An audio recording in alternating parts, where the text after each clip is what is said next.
Alright, so what this deck right here tries to do is just stall out your opponent as long as possible, while also milling them very lightly with cards like Dark Bribe or Great Horn of Heaven, or, just giving them cards. Cup of Ace.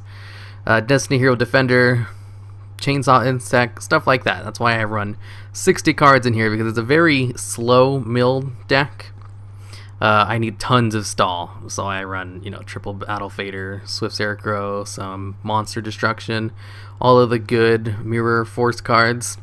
And the way I found to keep advantage with this deck was just to run Appropriate.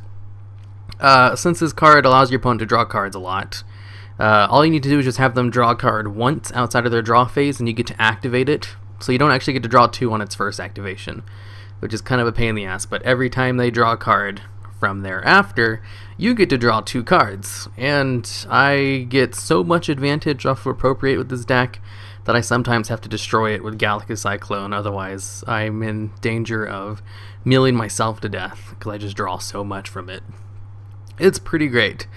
Same thing, I also found a couple of other things that comboed very well with each other that I didn't think would happen, was Storming Mirror Force, Sandstorm Mirror Force, I guess, on this version, and Book of Eclipse. Basically, flipping your opponent's cards face down, preferably until they have like 5 cards face down, and I think in one duel I was able to activate triple Book of Eclipse on the same turn, and my opponent drew 15 cards from their deck and lost.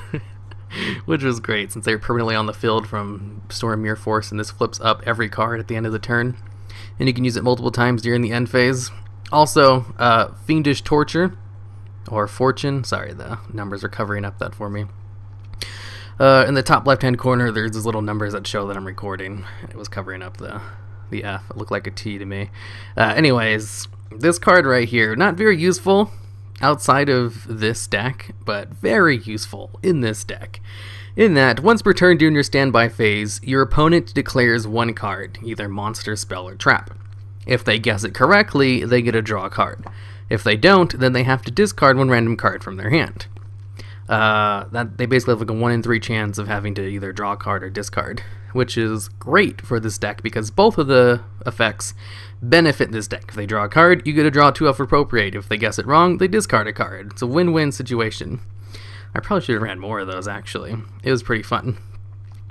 So yeah, the deck, if your opponent has any way to like negate battle effects or like trap cards, this deck's being really easily. Like, I think when it gets a Dynamis player, and their field spell card basically gives all Dynamis monsters, monster effect. No effects can be activated during the damage step, which, like, shut down half my deck, and I just lost so bad.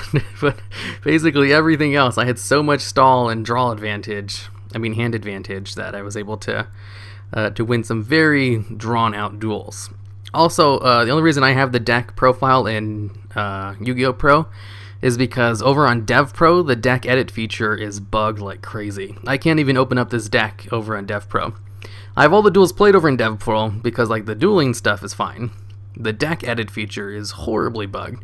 I basically have to build all my decks in Yu-Gi-Oh! Pro and then just copy them over to devpro to play them, and I can't even really look at them without the thing crashing on me every 2 seconds. It's a real pain in the ass. Luckily, Yu-Gi-Oh! Pro kind of shares the same things. Like, there are some of the newer cards that won't get shared over because I use different codes or something, but for the most part, it works pretty well, like 99% of the time, which is more than good enough.